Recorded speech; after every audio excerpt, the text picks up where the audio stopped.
नमस्कार जय जगन्नाथ मु संदीप स्वागत करुच्ची मो चैनल तो फ्रेंड्स चलतु डेरी नक स्टार्ट करवा आज वीडियो। आज मु बाहर सारी कटक जिलार 42 मौजा अंतर्गत राउतरापुर ग्राम रही माँ शारदा आदिशक्ति माँ शारदा प्रमुख ऐतिह्यपीठ आठी प्रतिदिन सत्संग कार्यक्रम कर चलतु आज से सत्संग जोगदेवा और प्रभु कथार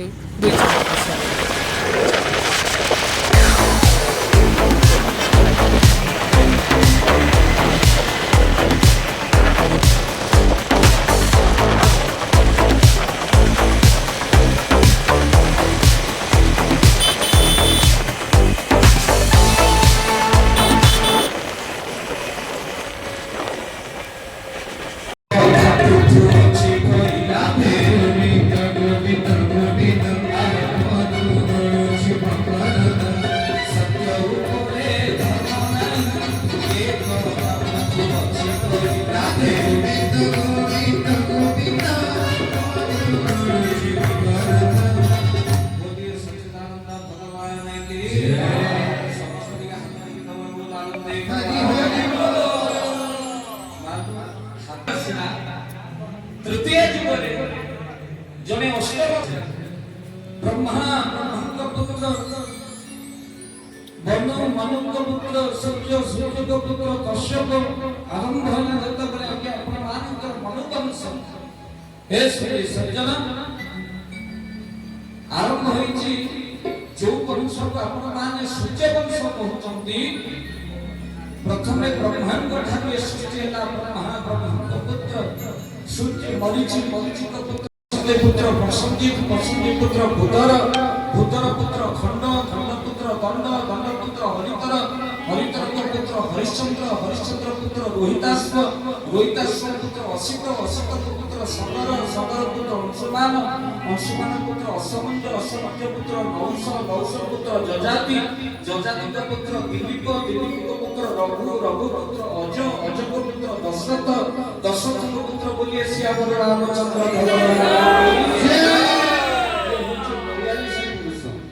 तृतीय जुगरे जने अष्टपदर घरे आसीबे किए ना से होचंदी मा राजा रघु ये समस्त देवता मानव का ज्ञान अनि यज्ञ सरदे बांधिले ना काई के जो अश्वमेध यज्ञ करथिले से अश्व को इंद्रहन करि नहीं गले आ से इंद्रन का 16 कोटी देवता मानव का ज्ञान यज्ञ सरदे बांधी यज्ञ करे ब्रह्मा से पूछला बड़ देवता को फुंकरे बंधाई चंदी मा ब्रह्मा रघु को कहले आपण देवता को मुक्ति करि दियो आजि ठाकु तुमर वंश सूर्य वंश रही करी तुमर वंश आजि ठाकु रघु वंश तुमरी नाम रे आजि तुमर वंश रघुना तुमरी नाम रे नाम कहला से दिन ठला सूर्य वंश ने पर रघु वंश रघु कहले एतिके तुम मन बुझ नाउ के आशीर्वाद दे जा ब्रह्मा कहले सब बड़ा आशीर्वाद तुमरी वंश रे बजा पुरुषोत्तम राम प्रभु ब्रह्म तुमरी वंश रे जन्म हेबे आ ए वंश नाम रघु वंश आ हे श्री सज्जन देवता माने 16 देवता को रघु यज्ञशाला बांधी दिबा हेतु आज आपण देखिले यज्ञशाला रे 16 कुंभ बतारे 16 देवता रघुचंदी बहुत आनंद एक बारी हे श्री सज्जन खाली सेतिकी नुए अपना रामचंद्र गोस्वामी तुलसीदास सूर्य वंश प्रभु राम जन्म किंतु तुलसी लिखिछन्ते कोन लिखिछन्ते रघुकुल नीति सदन चलिया राम जय श्री राम जय राम जय जय राम श्री राम जय राम जय जय राम रघुकुल नीति सदन चलिया श्री राम जय राम जय जय राम श्री राम जय राम जय जय राम बोलिए सीताराम भगवान की जय रघुकुल नीति सदा चली आई तृतीय जुगरे मार्ग जने अष्टम गर्भरे आसले से होचंती रघु ଦ୍ୱାପର ଯୁଗରେ ମା ଜଣେ ଅଷ୍ଟମ ଗର୍ଭରେ ଆସିଲେ ଆଉ ଆପଣମାନେ ସମସ୍ତେ ଜାଣିଛନ୍ତି ସେ କିଏ ଓଡ଼ିଆ ଭାଗବତ ଜଗନ୍ନାଥ ଆଜି ଭାଗବତ କଥା ଶୁଣିବା କଥା ମା କାହିଁକି ନା ଆଜି ଯିଏ ଭାଗବତକୁ ରଚନା କରିଛନ୍ତି ଅତି ବଡ଼ି ଜଗନ୍ନାଥ ଦାସଙ୍କର ଆଜି ତାଙ୍କର ଜନ୍ମଦିନ ବୋଲ ଆନନ୍ଦେ ହରି ହରି ହରେ ହରେ ପୁରପଲ୍ଲୀରେ ମା ବ୍ୟାସପୁତ୍ର ଭାଗବତକୁ ଯେତେବେଳେ ଆଜ୍ଞା ବ୍ରାହ୍ମଣ ମାନେ ବ୍ୟାସପୁତ୍ର ଭାଗବତ ସବୁବେଳେ ଆଜ୍ଞା ପଇସା ଆଦାୟ କରୁଥିଲେ ସେହି ସମୟରେ ଭଗବାନ ଦାସଙ୍କର ପୁତ୍ର ହେଉଛନ୍ତି ଜଗନ୍ନାଥ ଦାସ ତାଙ୍କର ମା ଯେ ପହଞ୍ଚିଥିଲେ ମା ଶ୍ରୀକ୍ଷେତ୍ରରେ ଭାଗବତ ରଚନା ହେଉଥିଲା ଆଉ ଏଇଠି ବ୍ରାହ୍ମଣ ମାନେ ଭଗବାନ ଦାସର ଚାଲି ଯାଇଛନ୍ତି ବିଧବା ମା ଜଗନ୍ନାଥ ଦାସଙ୍କ ମା ଭାଗବତ ଶୁଣି ସାରିଲା ପରେ ପାଖରେ ଟଙ୍କାଟି ନାଇଁ ବ୍ରାହ୍ମଣ ମାନେ କହିଲେ ଶରୀର ରାଷ୍ଟ୍ର କୌଡ଼ି ବିଜ୍ଞାନ ସାଙ୍ଗରେ ଯାଅ ବଡ଼ ପ୍ରଶ୍ନ ହେଲା ଭାଗବତ ଶୁଣି ଗର୍ଭ तो बाबा होते पुराण पट्टा भगवान दास तेरी पुत्र की एक आज मैं जाई श्रीमद् भागवत सत्संग हेले चौड़ी नथिला ब्रह्मा अति काली कले एक तो से क्या भागवत को ओडिया रे लिखे होता 8 वर्ष मା କ୍ଷୀର ଦେହକୁ କେମିତି ପୋଛିଦେଲେ କିନ୍ତୁ ମା ମୁଁ କ'ଣ ଭାଗବତକୁ ଦେଖିପାରିବୁ ଯାହା ଉପରେ ମା ଆଶୀର୍ବାଦ ରହେ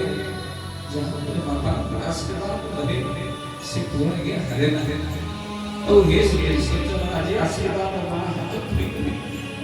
ମା କ୍ଷୀର ଦେହକୁ ପୋଛିବା ପାଇଁ ଜଗନ୍ନାଥ ଦାସ ସେଦିନ ବଡ଼ ଗଣେଶ ନିକଟରେ ବସିଲେ ନୃସିଂହଙ୍କୁ ପ୍ରାର୍ଥନା କରୁଛନ୍ତି हे नृସିଂହ ଦେବତା ମୁଁ ମାଙ୍କର ଦୋଷ ବୁଝିବା ପାଇଁ ମୁଁ ତ ମୂର୍ଖ ନା ଏ ବ୍ୟାସ ଭାଗବତ କେମିତି ଓଡ଼ିଆ କରିବି ମା ତ ନୃସିଂହ ପ୍ରକଟ ହେଲେ କହିଲେ ଦିନେ କେବଳ କଲମ ଧର ସବୁ କରିଦେବି ଆଉ ସେଥିପାଇଁ ଆଜ୍ଞା ଓଡ଼ିଆ ଭାଗବତର ପ୍ରଥମ ପଦ ଯେଉଁ ନୃସିଂହଙ୍କ ଚରଣରେ କୋଟି ମୁଣ୍ଡିଆ ମାରି ମାଙ୍କର ଦୁଃଖକୁ ବେଳେଇଛନ୍ତି ଓଡ଼ିଆ ଭାଗବତ ରଚନା କରିଛନ୍ତି ଜଗନ୍ନାଥ সেই ভাগবতর প্রথম ধারে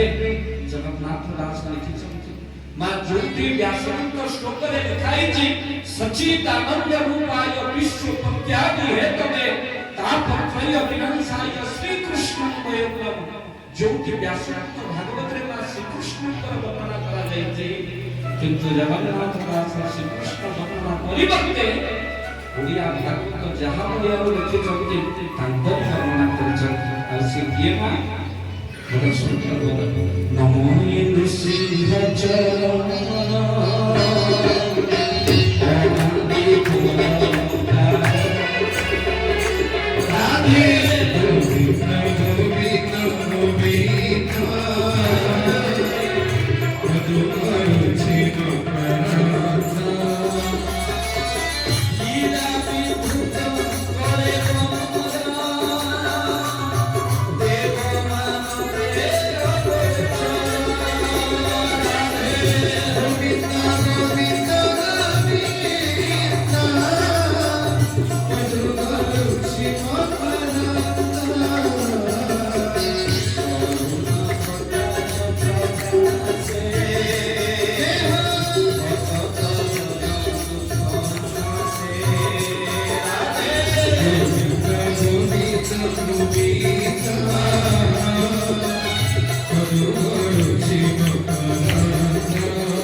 घरे घरे मान ओडिया भागवत आतुक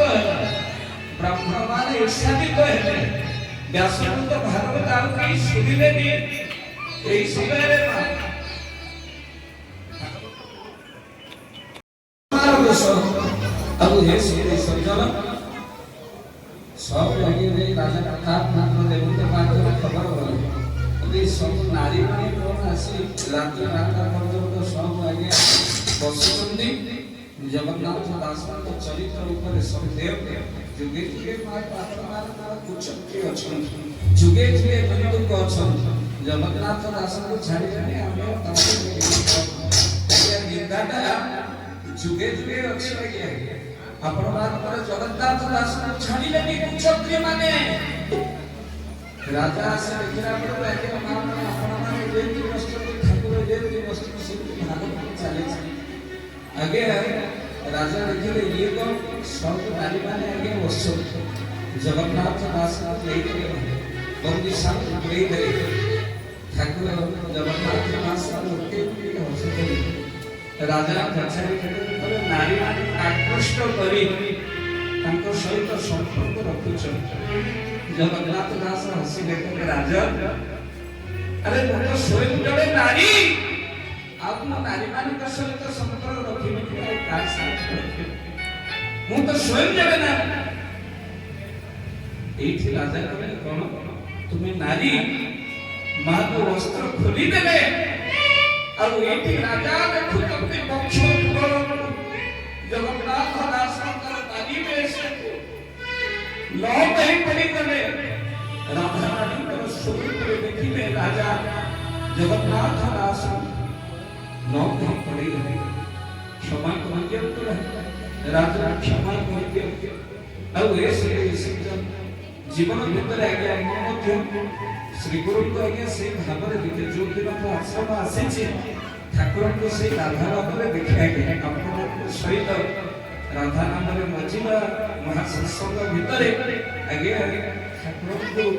मुझे राधा भाव अनुभव करिछि और ऐसे सज्जन आपण माने कोन भाव अनुभव करछते कि जानि एटे मंत्र राधा नाम मंत्र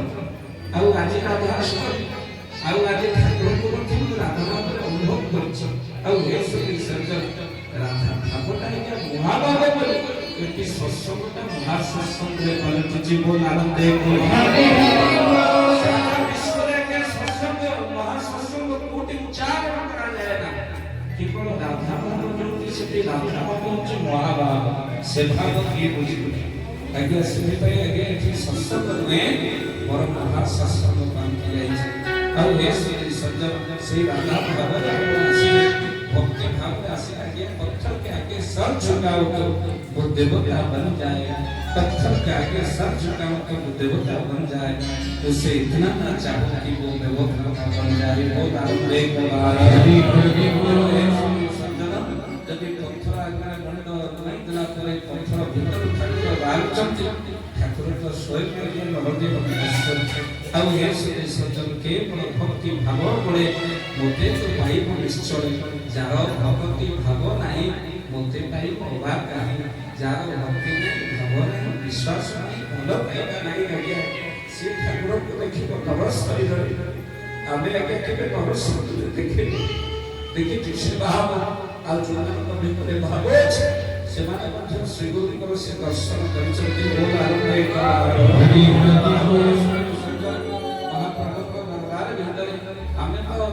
खोजु केवल जे से समय जे हमर टिके फाका हंता मां को फोन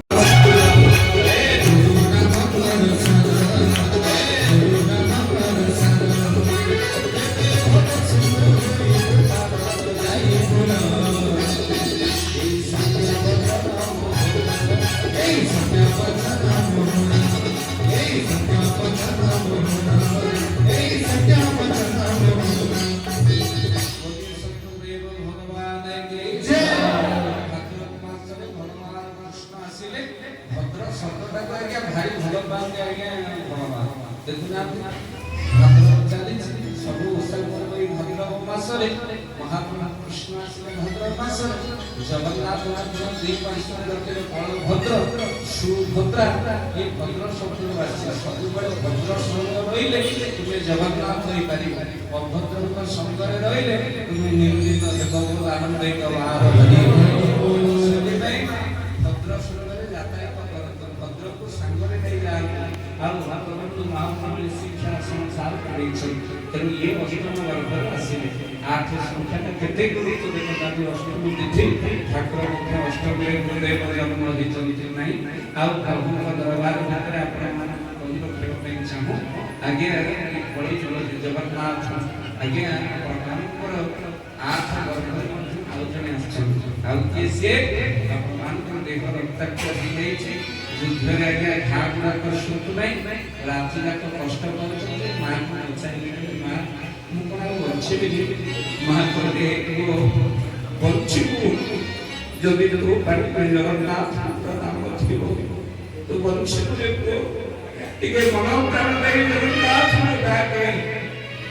এই সময় ভিতরে না হাত তুলি থাকিব মা তাহলে বড় দেউল যাকু কহি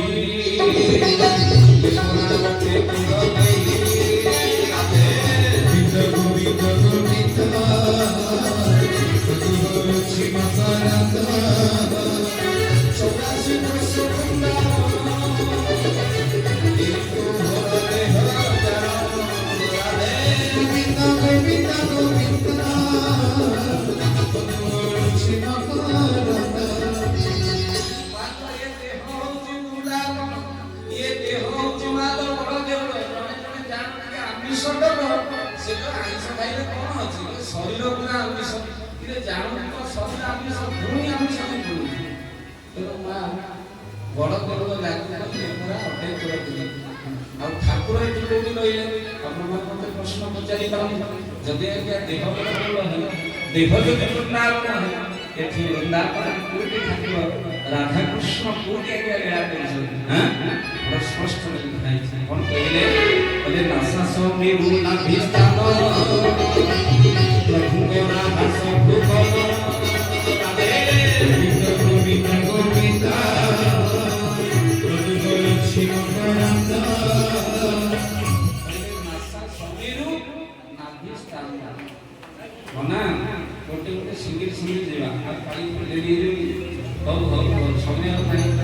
नासा सबेरु नाभिस्थान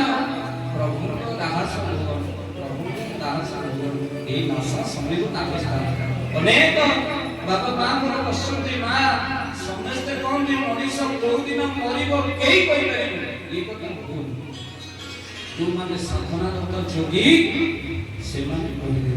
ଆଜି ମରିବ କାହିଁକି ନା ତା ତାଙ୍କର ମାଙ୍କର ଲକ୍ଷଣ ଦେଖାଯିବ କଣ ଲକ୍ଷଣ ଦେଖାଯିବ ସାଧନା କଲେ ସାବ କଣ ଲକ୍ଷଣ ଦେଖାଯିବ କହିଲେ ମନ ସଙ୍ଗରେ ଜଣେ ପ୍ରାଣ ଚାରି ବୁଝୁ ମୋର ମରଣ ଗୋବିନ୍ଦ ଗୋବିନ୍ଦ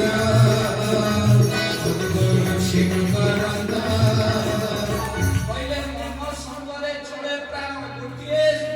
ସରଳ ଧାରରେ ଚାରି ବୁଝୁ ମୋର ମରଣ ପ୍ରତ୍ୟେକ ଦିନ ଆପଣ ଦେଖିଲା ବେଳେ ଜାଣିପାରିବେ ଆରେ ଏ ମନ ପ୍ରାଣ ଦେଖା ଗୋଟିଏ ସରଳ ଆଉ କାମ ନୁହେଁ ତେଣୁ ମନ ସଙ୍ଗରେ ଚଳେ ପ୍ରାଣ ଜାଣି ଜୀବନ କର ଏଇ ଆଖ୍ୟାରେ ତଳେ ମତେ କାହିଁ ସେମିତି ଟିକେ ଲାଗିଲା ମୁଁ କହିଲି ଆଜି ଆଉ କାମ ନହେଇକିରେ ତଥାପି ଯାହା ହଉ ସେ ପୁଣି ଆୟତରେ ପଳେଇ ଆସିଲା ଏ ସୂର୍ଯ୍ୟାଣ ଚନ୍ଦ୍ରାଣ କ'ଣ ଗୋଟିଏ ଲେଖାରେ ଗଲାଣି ତେଣୁ ଏଇ ସକାଳୁ ସକାଳୁ ଏଇ ରାତିରେ ପ୍ରୋଗ୍ରାମ ଅଛି ଆଜି ତ ଏମିତି ଲାଗିଲାଣି ସେ ଯାଉ ସେଦିନ ନଥିଲା ସମୟ ପ୍ରଭୁ ପୁଣି କୃପା କଲା ଆଉ କିଛି ବାଟ ଅଛି 2025 ପ୍ରୋଗ୍ରାମ ଯାଇଥିଲି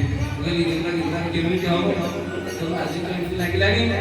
ପୁଣି ଠାକୁର ଦାୟିତ୍ୱ ନେଇ ଆସିଲେ ନାହିଁ ଆଉ କିଛି ଦିନ ଅଛି ପ୍ରଭୁଙ୍କ ସେବା ଅଛି କୃପା ଅଛି ମା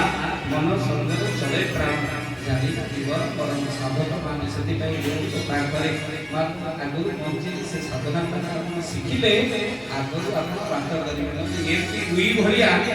ଘର କରୁ କରୁ ଏକ ମାଲା ହେଲା ମନ ଶାନ୍ତି ହେଲା ନାହିଁ 2 ମାଲାଟା କରିବି କମ ଖର୍ଚ୍ଚ ତଳୁ କରିବାକୁ ପଡ଼ିବ 3 ମାଲାଟା କରିଦେବା ଏମିତି ଦୁଇ ଭଳିଆ ଘର କରୁ କରୁ ମା ଏ ଘରୁ ପ୍ରାଣ କାଟୁ ବୁଲେଇ କରିବ ଆନନ୍ଦ ସେଥିପାଇଁ ମା ଏ ଘରରେ ରହି ରାଧାରାଣୀ ଆଉ ମା ସେଦିନ ବୃନ୍ଦାବନ ଭକ୍ତବନ୍ଦ ସେଇ ସାଲବେଗ ଯାଇ ମହାପ୍ରଭୁଙ୍କ ଦର୍ଶନ ପାଇଛନ୍ତି। ଆଉ କହିଛନ୍ତି ଆଗେ ଚାଲେ ବଳଭଦ୍ର ମଧ୍ୟେ ଚାନ୍ଦ ଧୀରେ ପଛରେ ଆସିଛି କାଳିଆ କମଳ ଲଗାଇ। ଆଗେ ଚାଲେ ବଳଭଦ୍ର ମଧ୍ୟେ ଚାନ୍ଦ ଧୀରେ ପଛରେ ଆସିଛି କାଳିଆ କମଳ ଲଗାଇରେ। ଜୀବନର ବାସ୍ତବିକ ସତ୍ୟକୁ ଆଜ୍ଞା କହିଦେଲେ ସେଦିନ ସାଲବେଗ। ଆଗେ ଚାଲେ ବଳଭଦ୍ର ମଝିରେ ଆଜ୍ଞା ସର୍ବପ୍ରଥମେ ଯିବ ଆଗେ ଚାଲେ ବଳ। ବଳ ଆଜ୍ଞା ଯେମିତି ବୟସ ବଢିବ ସେମିତି ବଳ ଗୁଡାକ କମି କମି ଯିବ। ଆଗେ ଚାଲେ ବଳଭଦ୍ର ମଧ୍ୟେ ଚାନ୍ଦ ଦୁଇରେ। ମଝି ଅବସ୍ଥାରେ ଏ ଯୋଉ ସୁନ୍ଦର ମୁହଁ 511 ମିନିଟ 15 କିଲୋ ଖଣ୍ଡେ ଯାଉଛି ମାସକୁ ଆଜ୍ଞା ଆପଣଙ୍କର ସମୟ ଆସିବ ଏ ଚାନ୍ଦ ମୁହଁଟାକୁ ଆଇନାରେ ଦେଖିବାକୁ ଇଚ୍ଛା ହବ। ମଧ୍ୟେ ଚାନ୍ଦ ଦୁଇରେ ପଛରେ ଆସିଛି କାଳିଆ ଗହଳ ଲଗାଇଛି। କଳା ପଡ଼ି ଯାଇଥିବ ନାକରେ ଚୂଡ଼ା ଦିଆଯାଇଥିବ। ରାମ ନାମ ସତ୍ୟ ହେ ହରି ନାମ ସତ୍ୟ ହେ। ଇଏ କିଏ କଲା କିରେ? ଆଜି ତବଲା ବଜାଉଥିଲା ଆଜି ଚାଲିଗଲା ଆଉ କାମ ନାହିଁ। ଆଉ ହେ ସଜ୍ଜନ ପଛରେ ଆସିଛି କାଳିଆ ଗହଳ ଲଗାଇଲେ। ଜୀବନର ବାସ୍ତବିକ ସତ୍ୟ ଆଜ୍ଞା ଆପଣ ମାନନ୍ତୁ ନ ମାନନ୍ତୁ ଆଜ୍ଞା ଆପଣ ମାନଙ୍କ ବୃନ୍ଦାବନରେ ଆଜ୍ଞା ଭଗବାନ ଭାଷଣ ଛାଡ଼ିକି ଚାଲିଗଲା ବେଳେ ସମସ୍ତ ଗୋପୀମାନେ ଆଖିରେ ଲୋକ ପଡ଼ଉଛନ୍ତି। ଏହି ସମୟ ଭିତରେ ନାରଦ ଯାଇ ପହଞ୍ଚିଲେ କହିଲେ ଏ ଗୋପୀମାନେ ତମେ ସବୁ କାନ୍ଦୁଛ କାହିଁକି? ନାରଦଙ୍କ କଥା ଦେଖିକି ସବୁ ଗୋପୀମାନେ କହିଲେ କହିଲେ ଆମେ କାନ୍ଦିବୁନି ଆମ ପ୍ରାଣ ଆମକୁ ଛାଡ଼ିକି ଚାଲି ଯାଇଛି ସେଇଥିପାଇଁ ଆମେ କାନ୍ଦୁଛୁ। ନାରଦ କହିଲେ ତମେ ସବୁ ମିଛେଇ ଗୁଡ଼ାକ ପ୍ରାଣ ଯାହାକୁ ଛାଡ଼ି ଚାଲିଯାଏ ସେ ବଞ୍ଚିଥାଏ। ତମେ ସବୁ ଗୋଟା ପାଇକି ବଞ୍ଚିଛ କଥାବାର୍ତ୍ତା ନିଜକୁ ଆମ ପ୍ରାଣ ଛାଡ଼ି ଚାଲିଗଲାଣି।